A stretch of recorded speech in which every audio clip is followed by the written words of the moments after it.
We don't need that in life and death matters around which the fates of whole nations rotate.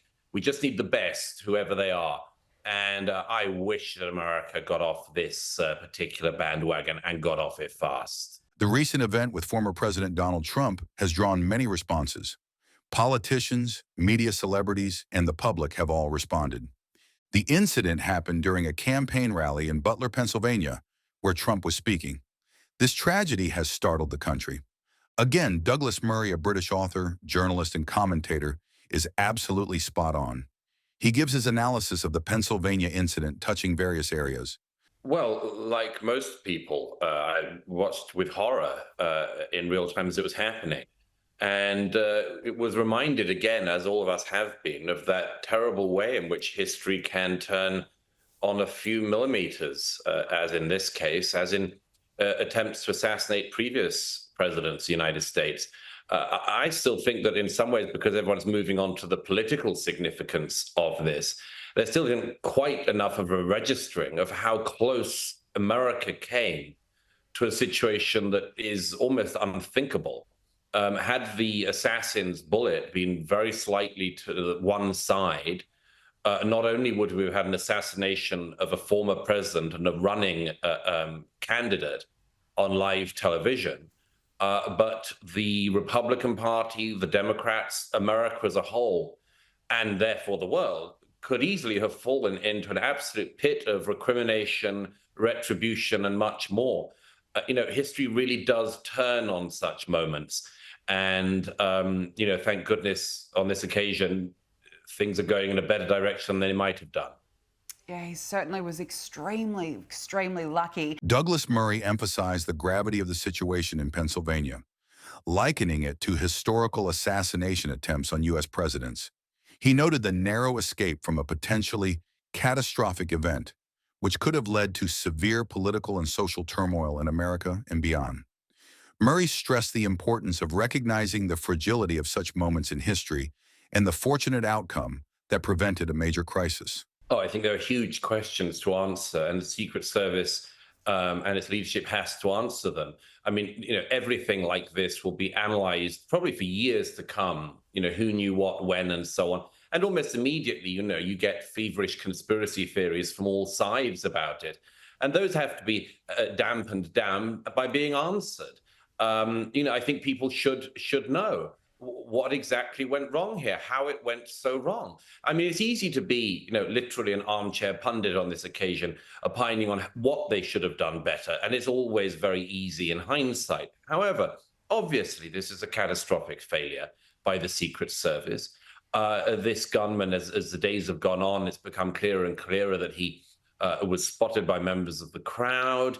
Now we know that the Secret Service were made aware that he was a threat. Now we know that the policeman got onto the roof and saw him and was pointed down by the gunman. Now we know that the head of the Secret Service, the director of the Secret Service, says that one reason why snipers weren't put on that roof was because it was a slopey roof and therefore presented a health danger, which is bewildering to many of us. I'm sure she has a good explanation for why it would have been so dangerous to have had another sniper on another slopey roof, and that's more important to protect the health and safety than the possibility of having a former president's head blown off on live television. I'm sure she'll answer that, but so far she's done rather badly in that regard. The Secret Service needs to have the trust not just of the people it protects, but of the American people. And it's going to have to do an awful lot in the days and weeks ahead to regain that trust. Murray criticized the Secret Service for their handling of the situation, highlighting their awareness of the threat well before the incident. He pointed out the various failures, such as the decision not to place snipers on the roof due to safety concerns, which he found absurd given the high stakes involved. People like her are an absolute liability because when the public see, DEI hires, first of all, some people do get into jobs because they're simply competent. That still does happen, men and women and all sorts of others. But when people see DEI hires, there's a sort of feeling like, well, okay, Jill Biden might be able to put forward a favored candidate. By the way, I don't particularly think she should, for a school district, I don't know, discussion of LGBTQ, whatever stupid relatively unimportant thing you can think of in the woke mind virus. But there are some things that DEI really shouldn't interfere in. And one of them, I'd have thought, is the operation of the Secret Service. One of them is anything that absolutely pertains immediately to life and death matters. You just want the best. Murray argued that the Secret Service must regain public trust by thoroughly addressing these failures. He emphasized the need to ensure such oversights do not occur again. I feel sorry for some of the female agents who were captured on video last Saturday, because a lot of people, again, on the internet are having a certain amount of fun with them, albeit in rather dark circumstances. But I think there are basic things like, if you're assigned to protect the president, shouldn't you be at least as tall as the president if you're going to shove your body in front of him? Shouldn't you be able to cover his torso and head? Don't you just want very strong, beefy guys to do this? Is diversity very important in such a situation? I would say absolutely not. It's no more important to have diversity in the Secret Service than it is to have it in the NBA. We recognize that we don't need diversity in the NBA. We don't need diversity and all of these sorts of DEI hire nonsense that the head of the Secret Service is demonstrating and talking to. We don't need that in life and death matters around which the fates of whole nations rotate. We just need the best, whoever they are. And I wish that America got off this particular bandwagon and got off it fast. It's too dangerous for that. It's too late in the day. It's just too late to be playing that horrible, stupid game. Murray expressed strong opinions against diversity hiring practices within the Secret Service, arguing that life and death roles should prioritize competence over diversity. He stated that diversity should not compromise the effectiveness of critical security positions. According to Murray, the focus should be on hiring the most qualified individuals, regardless of gender or other diversity metrics, especially in roles crucial to national security. Consequently, if you are a news follower, you would have noted Tucker Carlson, an American conservative commentator and writer also like Murray, has predicted this assassination. Let's see what he said. They called him names. He won anyway. They impeached him twice on ridiculous pretenses. They fabricated a lot about what happened on January 6th in order to impeach him again. It didn't work. He came back. Then they indicted him. It didn't work. He became more popular.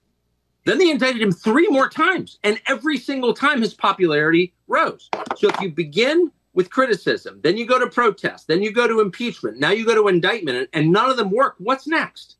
I mean, graph it out, man. We're speeding toward assassination, obviously, and no one will say that, but I don't know how you can't reach that conclusion. You know what I mean?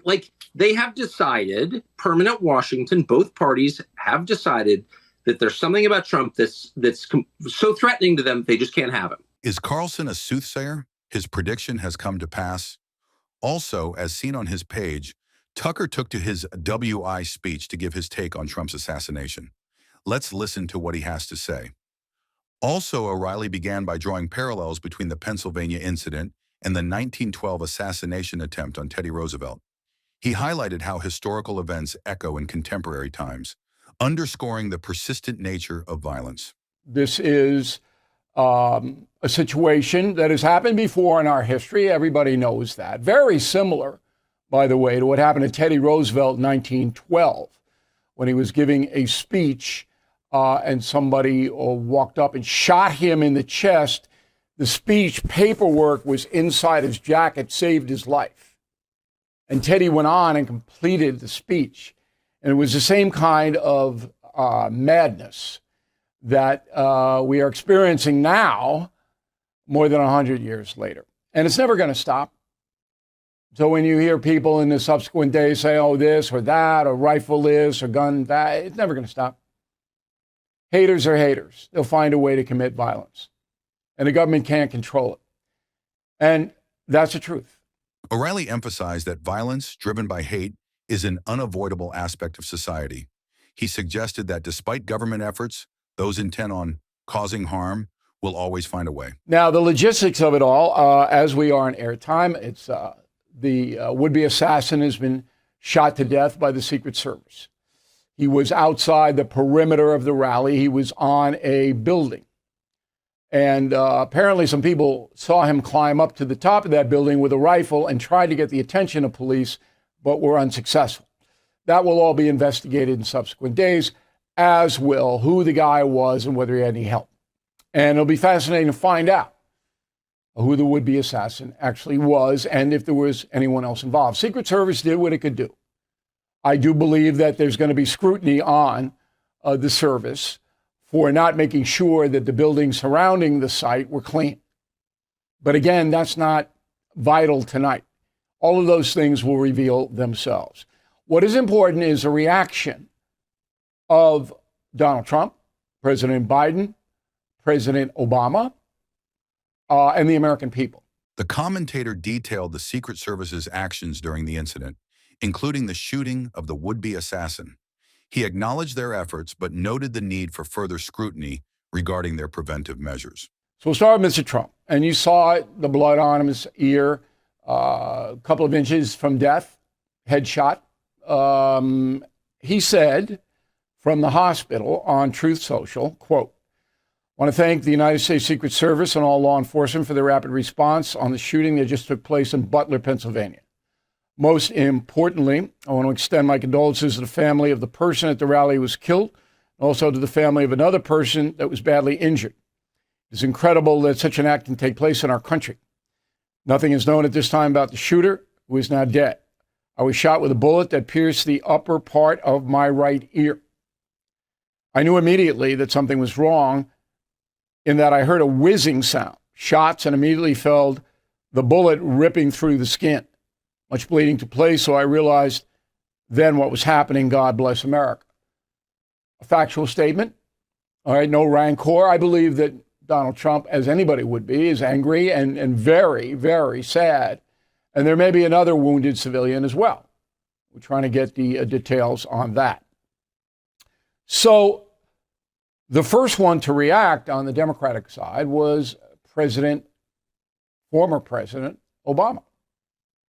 He beat President Biden to the punch, as they say, in a cliche. So Biden went on TV and he issued a statement that, was okay. Nothing wrong with it at all. But he should have issued it sooner. And I actually tweeted that. You can read all my tweets, by the way, on BillO'Reilly.com. But I'm not criticizing Mr. Biden tonight because he did one very noble thing. Said, I want to call Donald Trump. I have tried to call him. And obviously we understand why Mr. Trump can't take a phone call. Okay, understand that. He's get his ear stitched up or whatever. But Biden reiterated twice that he wants to talk to Donald Trump. And I hope that happens. All Americans should hope that happens. The two men talk in a civil way and say, look, let's stop all the rancor. Let's just run on our records and our vision and stop this. Now, in times like these, Americans, and I can't tell you how many emails and texts I get from family and friends and from everybody. It's always the same theme that everybody's just sad, not angry so much, but sad. There are people who are angry, and I understand both emotions. But it's just like, we're a great country. Why does it keep happening? O'Reilly discussed the reactions of key political figures, including Donald Trump, Joe Biden, and Barack Obama. He emphasized Trump's gratitude toward law enforcement and Biden's attempt to reach out to Trump, highlighting a rare moment of attempted unity. We've got to stop the hate brigades on television and in print to a lesser extent. We've got to stop these people, and you and I can do it. We can stop the hate brigades. O'Reilly criticized the media, particularly networks like MSNBC and CNN, for perpetuating hate. He argued that media outlets play a significant role in fueling divisive rhetoric and inciting public anger. Now, who are they? And I'm going to name some of them in a moment. They're the people that throw out on both sides, but primarily on the left. Okay, the stack is about 6-1. Terms like Nazi, fascist, racist, anti-democracy, routinely throw it out, whipping up emotions against the individual they are targeting. That is a hate brigade. These people, some of them, are paid by big corporations to hate. Now, I've been doing commentary for 27 years. I don't do hate. I do criticism. I try not to do ad hominem. Very, very rarely will I bring that argument in, because my arguments are usually fact-based or stronger than the arguments against me. I win the debate almost 99% of the time. As you know, you guys have been watching me for a while. But the haters go on and they try to destroy the opposition. All the MAGA people are idiots. All right? They're beneath contempt. If you like Trump, I'm not talking to you. You can't work in Hollywood if you like Trump. These are the haters. Tucker Carlson was not left out. He also spoke about the assassination and his views on it. Let us see what he said in his WI speech at Milwaukee. And I think what happened on Saturday, the assassination attempt against President Trump, reminded a lot of people this, or awakened a lot of people to this. There is a spiritual battle underway. There is no logical way to understand what we're seeing now in temporal terms. You just can't. These are not political divides. Carlson posits that the events surrounding Trump's assassination attempt highlight a deeper spiritual conflict. He suggests that the chaos and violence are not merely political, but are driven by darker, anti-human forces. There are forces, and they're very obvious now, they've decided for whatever reason to take off the mask, whose only goal is chaos, violence, destruction. And there are the rest of us who, once again, are not always certain we're right, but we know that that's bad, and we're against that. Sort of standing watching, thinking, is someone going to explain to me why this is politics? This is not politics at all. This is much deeper and older and more recognizable than that. This has been going on since the beginning of time. And I do think, by the way, that the more literal among us, and I would count myself in that category, fail to see this because we're so desperate to ascribe some kind of recognizable human motive to what we're seeing. So we call it leftism or neoliberalism or communism or anarchism. We come up with some phrase to describe it, but those phrases are inadequate. They do not describe what's actually happening. So what you're seeing now is really not at all different in substance from what you saw in 1789 in France, from what you saw in 1936 in Spain, from what you saw in 1917 in Russia, from what you saw in 1975 in Phnom Penh. It's all the same. These are forces of chaos and destruction, which are fundamentally anti-human, which are against people. By the way, explain that for a second. What kind of movement could be against people? He argues that these forces have been present throughout history, pointing to events like the French Revolution, the Russian Revolution, and the Spanish Civil War. According to him, these movements have always been anti-human, aiming to disrupt and destroy. There are all sorts of movements that are against people now. Transhumanism, AI is inherently anti-people. The climate cult is inherently anti-people. Explain that rationally. If your view of the world is, as mine was, derived by an understanding of evolutionary biology. All of us have been raised to see the world through the lens of evolutionary biology. The species does what it does because it's acting in its own interest, and its own interest is to procreate, to pass on its genes, to continue. Carlson identifies modern movements such as transhumanism, AI, and climate activism as being inherently anti-human. He criticizes these movements for their perceived opposition to human continuity and procreation. And so you tell me what we're looking at if the defining movements of our time are against carrying on our genes, procreating, continuing. Is that human? Well, no. Is there any other animal species that kills itself? No. Is genocide known in the natural world? No, it doesn't even make sense. Dogs don't commit genocide against other dogs, maybe against rabbits. That's because they're hungry. But no animal decides to eliminate itself because it's unnatural, so it doesn't happen. He contrasts the natural drive of species to procreate and continue with the actions of these movements, which he views as fundamentally unnatural and against human interests. He emphasizes that such behavior does not align with evolutionary principles. No animal commits suicide. That's not found in nature, okay? That's something outside of nature. That's supernatural.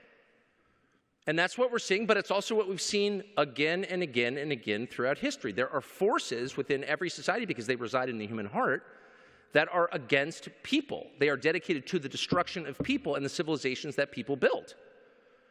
And if you pay any attention at all to history, you will recognize it. It's like, wait a second, people are saying exactly the same things. The climate people, the AI people, the transhumanist people, the Biden administration, they're saying exactly the same kinds of things, the same themes that every other movement of this kind, and they had a million different names for them throughout history, were also saying.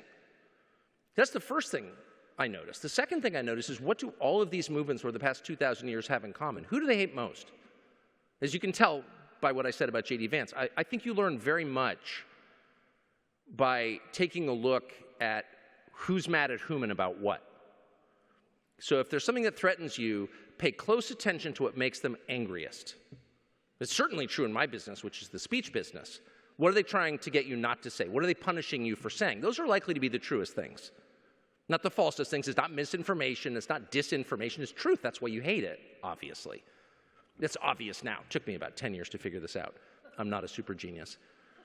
But what group do they dislike most? What group are they absolutely terrified of and hoping to eliminate? Well, it's Christians. That's who it is. It's Christians. And I'm saying this as not a particularly fervent, lifelong Christian. I am a Christian, but I haven't spent my life, surrounded by plumes of incense deep in prayer. I spent my life in a newsroom saying the F word. I mean, I'm not sort of a pious person at all. But I try to be a noticer since I'm paid to do that.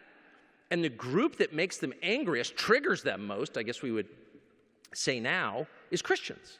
Christian nationalism. People pray outside abortion clinics. People who celebrate Easter and not Trans Visibility Day. These are their real enemies.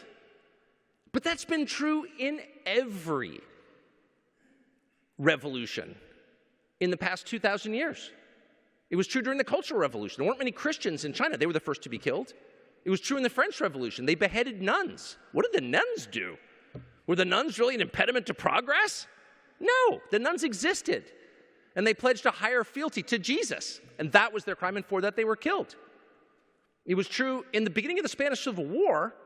The communist side, which wasn't really communist at all, it was anti-Christian. Who's the first person they executed? Well, it wasn't a person at all. It was a statue of Jesus. And they opened fire on it with a firing squad. In a picture that when I was a child was famous, it's now probably forgotten in history, probably still available on Google as of this afternoon. You should look it up. Carlson claims that the destructive behavior seen in these movements is supernatural, suggesting it is outside the realm of natural evolutionary behavior. He ties this to historical patterns of anti-human forces. And it made me think that for the purposes of this election, I mean, let's be honest, Trump just won. He won. Not only did he survive an assassination attempt, he stood up without knowing whether there were other shooters there. He stood up and faced the crowd and raised his hand and said, "Fight, fight, fight." That's it. You do that, you win. And by the way, I happen to notice that the crowd, which also didn't know whether there were other shooters, who watched Trump get shot in the face, they did not bolt. It wasn't like a fire in a theater, actually. They sat there, they watched him intently, and when he stood up, they applauded him, and many cried. Why is that? Because a brave leader gives his people heart. That's why. That's exactly why. So with that, Trump became president. I bet my house on it. And he defeated the Democrats. And on merit, by the way, not through the usual political scheming, "I'll trade you a Senate seat for your vote." No. He did it by being a man in a nation of people who weren't quite, just being honest, okay?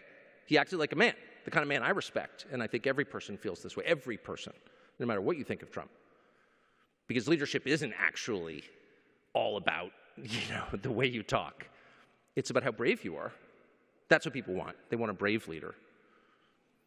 So he won 4 months before the actual election, but it doesn't mean that he doesn't have enemies. And the truth, and no one wants to say it, but it is true, a lot of the enemies are people who claim to be his friends in the political party that I voted for my entire life.